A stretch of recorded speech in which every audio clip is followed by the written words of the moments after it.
Yes. Good morning, everybody. Thank you for coming. It's nice to see so many people here. My name is Maggie Merrill. I am the president of the Southold Peconic Civic Association, and we're happy to see you all here. Just a couple of quick association announcements. Our general meeting is, our annual meeting is coming up in June, where we'll have nominations to the board. I'm going to send out an email to everybody about all the details. And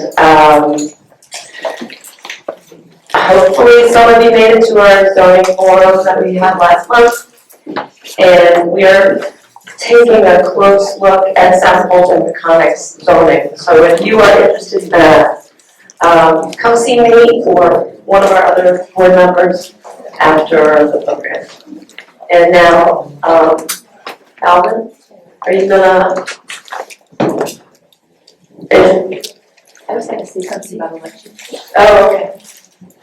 Margaret Steinmangler, our vice president, is gonna talk briefly about nominations. And then Alan Shine, our board member, is going to introduce our panel. Good morning, everyone, and thanks for joining. This is a quick announcement for those of you who are members now or soon to be members of the Southold Town Civic Association.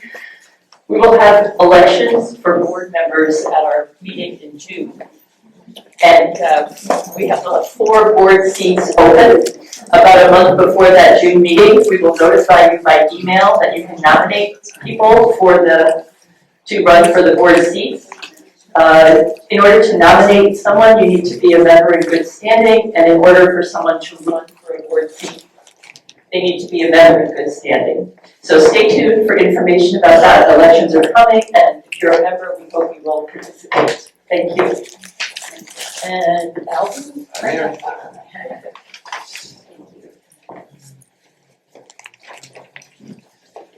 Hi everyone, my name is Alan Shine, I'm a board member. Can we try this one? Yeah, I think that's Not working.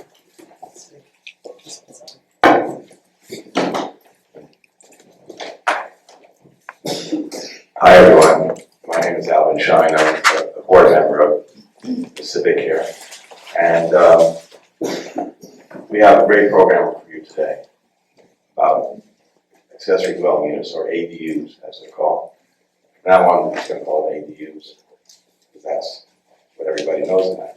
I want to start with just a little story. A couple of months ago, I was at the local bank here doing some business, and I was speaking with the banking manager. And we were chatting, she asked what I do. I said, attorney, I work with housing, do a lot of affordable housing.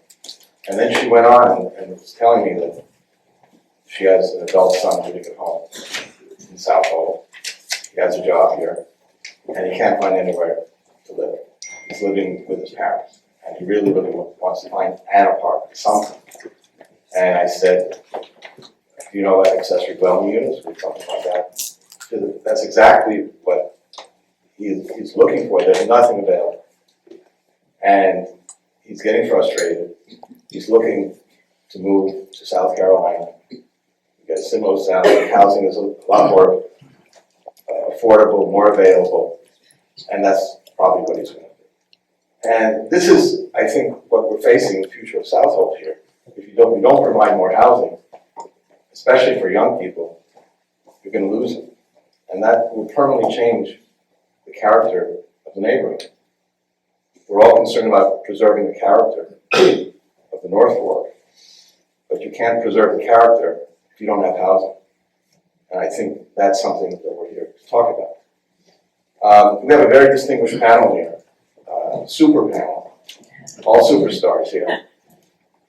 We have Leslie Weisman, who is I don't think she'll be angry if I say she's a fixture here in Southold. I've outlived everybody. She has been on the zoning board for many years. She's the chairman of the zoning board, and she's had many other positions in town. We have Doug Hirst from the Long Island Housing Partnership, who's here to talk about grants that are available for the creation of ADUs. The state awarded the town of Southold $2 million to give out to homeowners to create ADUs, and the housing partnership is administering the program. So he's going to talk about how that works. And last but not least, we have Gwynn. Gwynn Schroeder, I'm sorry. I don't know the mental lens. Gwynn Schroeder is Miss Affordable Housing in Southold. Nobody knows more about affordable housing than Gwynn. Oh, that's crazy expectations. That's right. We're glad to have you, Gwynn, and she's going to explain what we have and what affordable housing is, what the standards are, how you get on the housing list. With that, I'm going to turn it over to our first speaker, who is Leslie. It's okay if we talk from the table, right? You can all hear us well and see us. Okay, good. No need to stand up there formally. We're talking to each other as neighbors. It's not a lecture. First, I want to thank the Civic for putting this panel together, particularly Kate Stokes and Maggie Merrill and Alan Shine, and also for all the incredibly good work that you've been doing as a Civic Association to bring to the attention of all of us in the community issues of concern and interest. I'll begin my brief four-part presentation by first explaining exactly what an ADU is. Then I'm going to talk about zoning for ADUs and particularly what you can do here in Southold. Then I'm going to review some of the pros and cons of ADUs, and I'll conclude with some suggestions that I have about how we can actually change our existing code in order to promote more development of ADUs in order to foster intergenerational housing and affordable workforce housing. So what is an ADU? Well, you probably all know that ADU is short for accessory dwelling unit, but they've often been called other things. They're granny flats, or they're second in-law suites, or secondary suites. They're all the same. It doesn't matter what they're called. The definition is that an ADU is basically a secondary dwelling on a lot with another primary principal home. Okay? The kind of homes most of us have here in our lower density zoning arrangement. And it provides independent living for one or more people.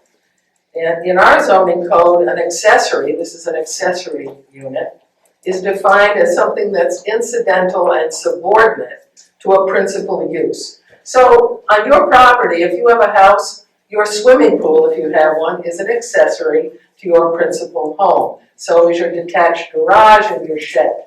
Okay. There are two types of ADUs, very simply put. One is inside a home itself, which could be a conversion of a detached garage, let's say, or a basement or attic conversion, could even be an addition to the dwelling. The second is a standalone unit, usually in a code-conforming backyard on somebody's property. And that could be either a conversion of an existing shed, not shed, it'd be too small, but barn or detached garage, or it could be something purpose-built, one of these things called tiny homes you've probably heard about, that can actually be installed like a prefab.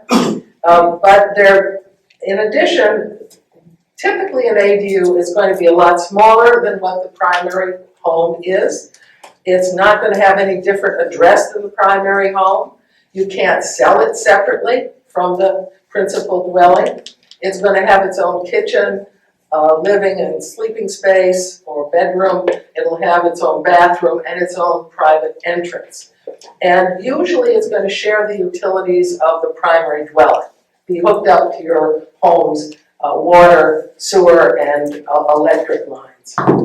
Now, let me give you just a really quick snapshot, because we don't have a lot of time, on the history of ADUs in this country. Before World War II, they were everywhere. They were very, very common all throughout the country. But at the end of World War II, and supported by the GI Bill of 1944, you'll probably remember what happened. Suburbia. Everybody wanted a single-family home, and it was made available through low-interest mortgage rates and subsidies and so on, and a network of roads that had been installed and dependence on the car. And with suburbanization came land use regulations that essentially instilled conformity in that lower density kind of situation with single family homes. And it created some barriers to ADUs through various zoning regulations. Now, all of a sudden, ADUs are really proliferating once again. There's a lot of popularity, particularly in high growth and high income areas throughout the country. And public policy makers in places like Boston, Seattle, LA, where's another place? Oh, Portland, Oregon. They're all beginning to talk about loosening up and changing their zoning restrictions in order to permit ADUs. What can we do here at home in Southold? Well, we've historically permitted accessory dwelling units to be established in single-family dwellings. That's been on the books for a very, very long time. It's been modified a number of times, but at first it required special exception approval from the Zoning Board of Appeals. So I was instrumental in looking at a number of those, and if you're interested in statistics, I have some, but not right now when we do a Q&A. And the size could not be any greater than 40% of the principal dwelling, so 60%, 40%. But there were no restrictions on the tenant other than the fact that you needed to have an annual year-round lease. It was not meant to be short-term lease or B&B or anything like that. Somebody had to live there year-round. It didn't matter who, no restriction. Nor did it matter what rent you charged. And that is still the case to this day.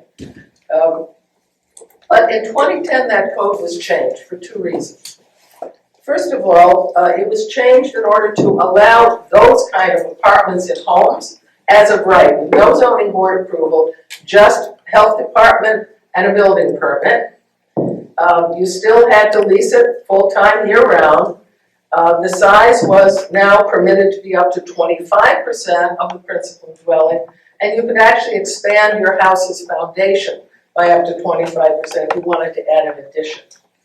But it did something else. For the first time, it allowed the creation of accessory apartments in existing accessory structures on your property.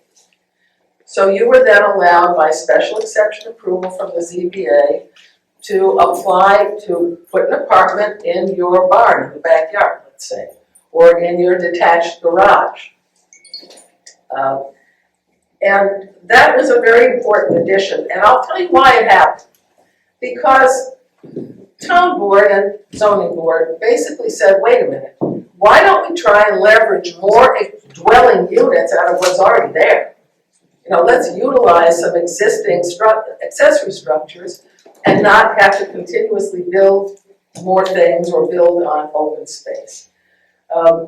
So there were, however, restrictions in place. This was not meant to be market rate. The idea was, we're going to support intergenerational family housing and allow somebody in either unit, the house could be the accessory apartment, if they're a family member, or you have to be on or eligible to be on the town's affordable housing registry, meaning that your income is limited and you need a place to live out here. Okay, so those were the two things that happened in 2010. ADUs and detached structures basically, again, as I said, require special exception approval, but this has been amended a couple of times. Here's what you can do today. It can't be any smaller than 220 square feet. I could imagine why. I don't know who can live in 220 square feet. No bigger than 750 square feet of livable floor area. It has to all be on one floor, entirely on one floor. You can't have more than 2 bedrooms, 1 bathroom, 1 full bathroom, and then of course a kitchen and living space of some sort. There is one other restriction. Originally, because we wanted to use existing structures, there were dates that they had to exist by such 2010 or 2008 or whatever it was. That was taken away, and now the accessory structure has to have a certificate of occupancy for a minimum of 3 years before you can apply for an apartment to the zoning board. Again, the same tenant restrictions, okay? Family member or someone on the affordable list. But, you know, the ZBA, when we look at these things, we consider more than just checking off those boxes. There are other matters we look at. We have to look at the character of the neighborhood and the adjacent parcels and any potential adverse impact. We even look at adverse impacts to the school district the property is located in. And then we consider what kind of buffers exist. Are there evergreens, big evergreens on the property lines to screen and create privacy? Or can they be required as a condition of approval in order to protect your neighbor's privacy? Let me move on to the pros and cons. First of all, there really are a lot of economic benefits to ADUs. They're going to increase your home's value without doubt. Some real estate agents estimate anywhere between 10% and 35%. It's definitely going to provide some income for you one way or the other, the owner, and they're a lot cheaper to construct, even though they're not cheap by any means. They're a lot cheaper than most single-family dwellings, and that's because you don't need any additional land. And think about it, land, buy a property, buy a lot is very expensive. That's already there. And there's frequently no or very limited new infrastructure required because you're hooked up to the home's utilities. So you don't have to put in all those separate lines. There are some community benefits too. For one thing, think about it. If you have these small units all throughout town in people's, lots, you're creating scattered site, affordable rental units. And that's going to take the pressure off of large-scale, high-density rental development in town, which a lot of people have some concerns over. It can also actually help preserve community character. You're going to say, how come, now you're going to increase density? Well, because first of all, if it's in somebody's house, you don't even see it. Secondly, if it's in an existing structure that's been there for 20 years or something, that's part of the character of the neighborhood. So the other thing is that let's say you build a tiny house, you do a prefab. There are so many styles to choose from now. If you go online, you can see them all. You can certainly pick one that blends with your own home's architecture or with the architecture of the surrounding neighborhood. And there are social benefits. First of all, it can help create economic diversity in neighborhoods where home prices are really high by allowing an affordable unit there. And for families adding to look space for relatives, which Alvin was talking about earlier, there isn't any of us in this room that doesn't know this problem. Be they a parent or, adult children, these ADUs, a small unit in the backyard of the home that maybe an adult kid who went away to college and wants to come home now, is a very viable, affordable option, okay? Because they can't afford to buy a home out here. The housing prices have just mushroomed out of control.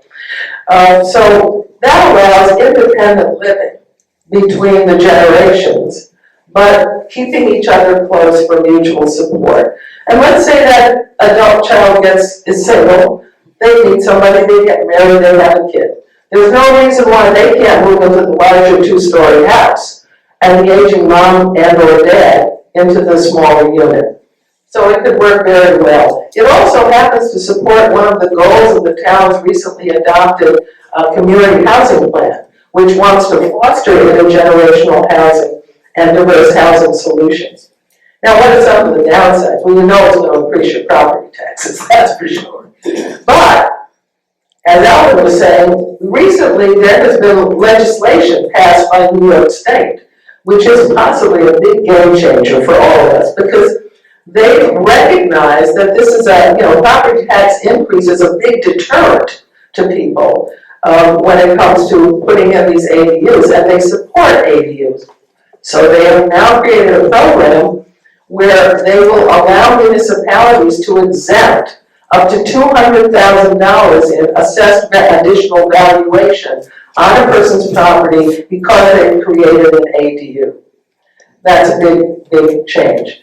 Another downside, however, is that construction costs are not cheap. It's going to depend a lot on the size you build, the amenities, the materials you use, whether it's a conversion of an existing house, which is probably the cheapest, or a conversion of an existing structure, or a brand new one. So they range so widely that I can't really give you much in the way of estimates. There's another thing too, when you invite somebody onto your property, you're going to have less privacy. Now, that may be desirable sometimes, you might not care, especially if it's your kid. But on the other hand, sometimes it can be a little inconvenient or undesirable to have that. But another important one is possible environmental impacts. When you increase density, which is what this will do, you've got to look very, very carefully at balancing that density increase with our water quality and our water supply. So we have to be very aware of those things as we move forward. So what can we do here in our town to make a change to promote and encourage more ADU construction? I'm going to start with a caveat. What I'm about to suggest to you is just my own thoughts based on 20 years in zoning.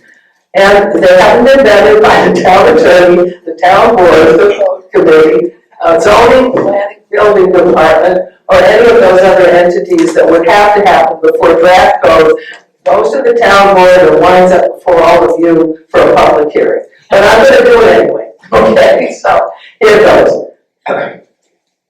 One way we can do it is to remove the current time constraints that we have for that 3-year certificate of occupancy. That's kind of low-hanging fruit. I mean, if you really want to promote this, well, who cares when it was built, number one? I mean, that original goal is long surpassed. Oh, is this, oh, it's not dead. Okay, maybe I am. I know I'm alive and building. I think it's just cutting in and out. Anyway, I don't see why you can't at this point submit to the building department a plan for a detached garage with an ADU on the second story. I mean, it makes sense. Another thing that we can do, we're going to have to look at increasing the permitted lot coverage that's in the bulk schedule. Most properties in residential zones, you only get 20% lot coverage maximum. A lot of houses are already there or over already. And if you are over lot coverage as a result of wanting to put down an ADU, you're going to need a zoning variance. That's time and that's money. We should exempt or change lot coverage allowance for ADU development without the need for variance relief. Next, we can replace the required special exception approval by the zoning board with something that takes a lot less time and costs a lot less money. It's called a ministerial review. Still need to have some kind of review in place, but that would streamline the whole process. I think we should provide site plan options for challenging sites to help people. Everybody I think knows that farmers out here have forever been able to put farm worker housing on their farm properties. Why? Because clearly it's essential to the operation of their farming business. Well, I don't see why at this point in time we can't do the same thing as an accessory use not to a farm, but an accessory use to many of the businesses out here that have space on their lots, that could build housing for their employees. Because how many times do we see help wanted in windows? We can't get people out here to serve businesses as employees because they can't afford to live here, the commute is just too far. And I think it's time to consider that as an option. There is a precedent for that, by the way. The Zoning Board of Appeals, quite some time ago, was asked to do a code interpretation because somebody was building a storage facility, a great big storage facility. And they wanted to have an apartment there for an on-site manager to live in. The code does not permit a residential unit on that kind of property. So we decided, after we listened to testimony and expert witnesses, that this was essential to the 24-hour-a-day security that's required for the successful operation of that kind of business. And ever since, people who open storage facilities are allowed to put an apartment for an employee who is the security manager who lives on site. So it's not a good stretch in my mind to say the same thing should apply to other businesses that require employees to operate successfully. But let me just conclude with the following thought. We know here in Southold, housing costs are just out of reach of those that do not have really hefty incomes. While ADUs are by no means a comprehensive solution to our affordability problems, not here or anywhere else in the country, they still are a relatively low-impact tool that can help us gently and incrementally increase density by adding these ADU units throughout our town at a relatively affordable cost to both property owners and to tenants. Thanks.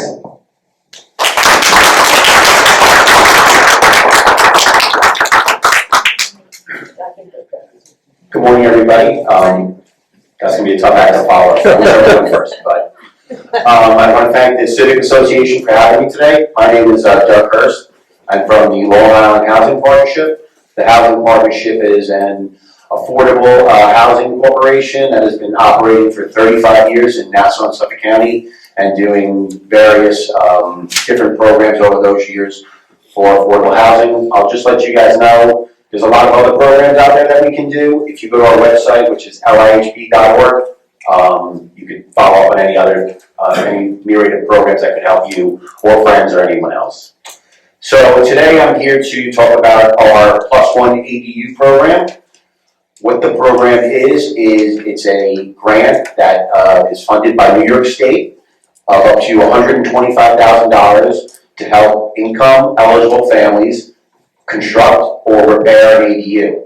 So one of the things that's it's a small apartment, but if you do have an ADU already, but you need a new kitchen, bathroom, or something along those lines, we can come in and help you with that with this program as well. But the main focus is to build new ADUs. So obviously, as Leslie said, the reasoning behind this is to create more affordable housing while also giving the homeowner a chance to gain income. We do not, under the program in the state, have any restrictions on rents charged or who you can do that to, but obviously you have to follow all town regulations when it comes to that stuff. Because as said, a lot of the inquiries we've been getting are about people moving in their kids who need affordable or an elderly family member who needs housing.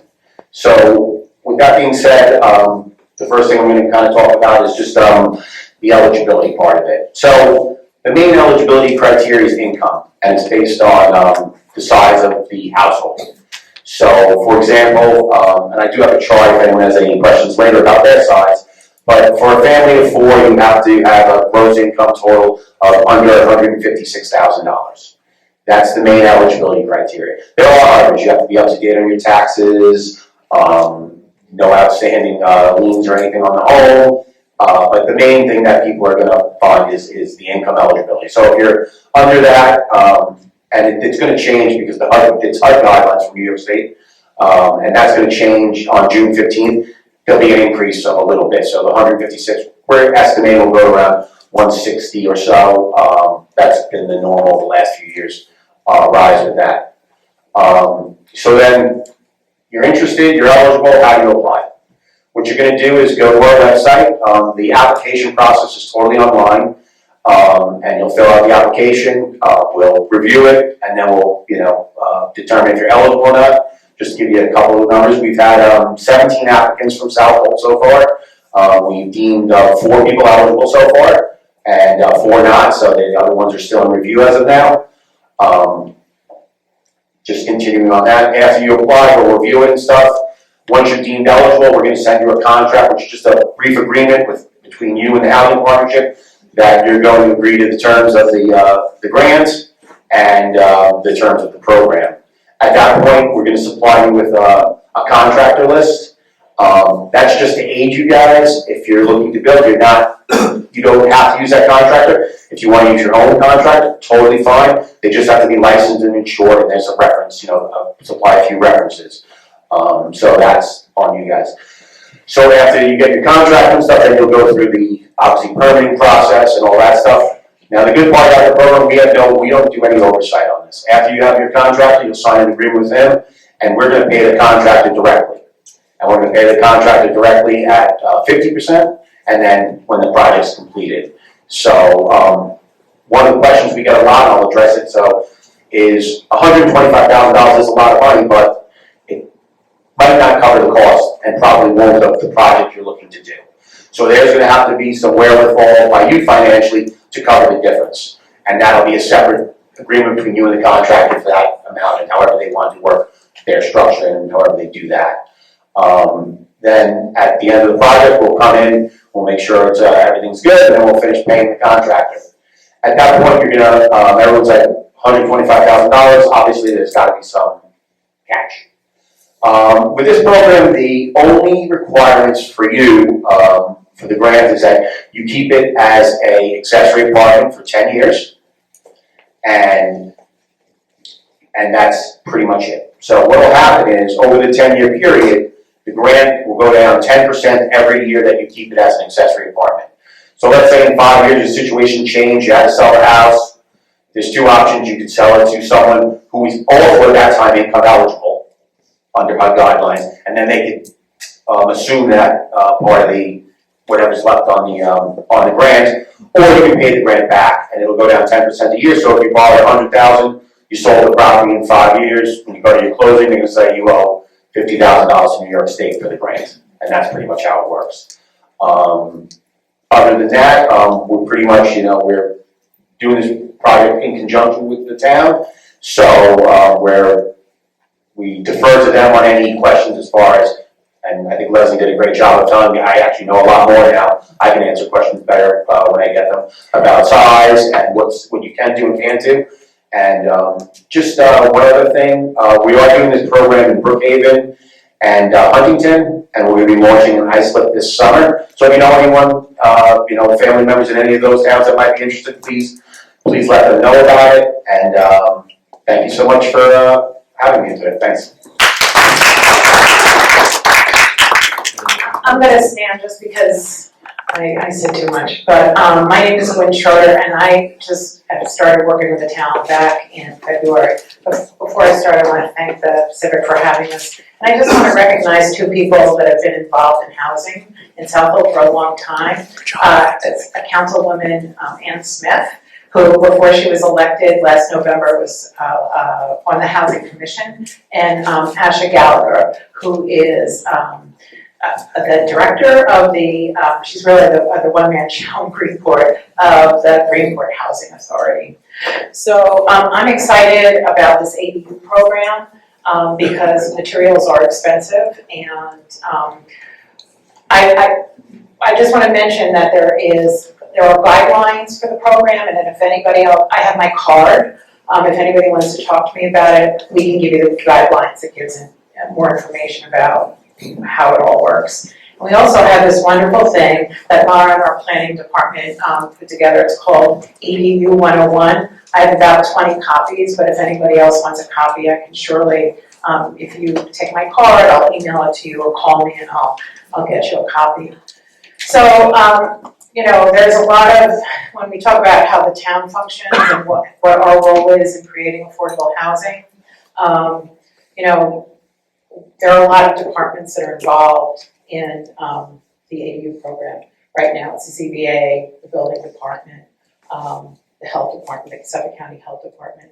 So we're trying to work out all those details to try to make this a smooth program. So there's a lot going on. We're working on regulating short-term rentals. We have a group, the zoning group. There's a whole zoning committee that Alvin sits on. And so there's a lot going on. So, and all of these things are connected. I just want to mention about, the town board sets rental rates every year, and they haven't done it for this year, but just so you get an idea, this was from 2003, and actually the AMI, which is the area median income, is based on Nassau Suffolk. So ours in Southold is lower than the area, but that's the HUD guidelines, that's what they go by. So just for instance, last year, an efficiency, which is, one room studio, the rate was $1,536, 1 bedroom $1,914, 2 bedrooms $2,297. So you can only have 2 bedrooms. There are lots of things the town board is considering. We're considering, like Leslie said, the town board are the decision makers. We as staff come up with recommendations, and it's up to them. So, you lobby your town board if you want things to happen. Those are the people you have to talk to. And I think we have a really good team. I think things are gonna move forward. I'm excited about this program, changes in the ADU code. The short-term rental, we're working on that to hopefully produce more year-round rentals. So if anybody has any questions, if you don't get my card or you can't talk to me, just go to the government liaison, just Google Southold Town Government Liaison Office and my contact information is right there. I am not a housing expert. I just want to clarify that, and at some point, I'm hoping the town will hire a full-time housing person, and that's, I think, part of the plan. Two things I want to refer you to too is the housing plan that Leslie referenced. There's a lot of information in there. And there's a housing plan implementation group that we're trying to put forth recommendations to move forward. And also the comp plan, there's a housing chapter that you all might want to refer to. But that's really all I have to say unless people have questions.